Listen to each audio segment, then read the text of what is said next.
หอยหอม2 โลเนาะ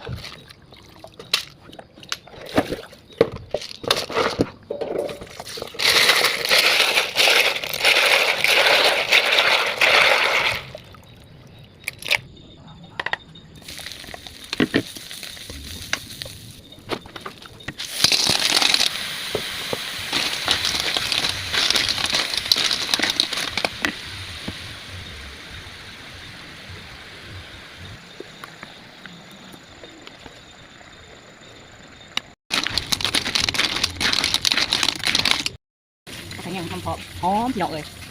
หอมหวนหอมทะเลพี่น้องเอ้ย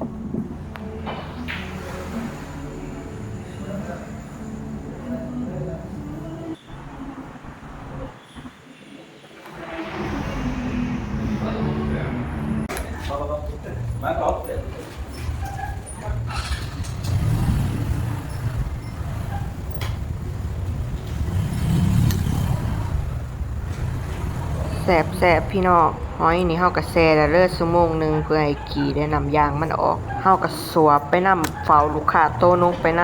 ำ กินโซ่ลูกค้าไปเลยยกจอกเราคนเดียวพร้อมว่าซั่น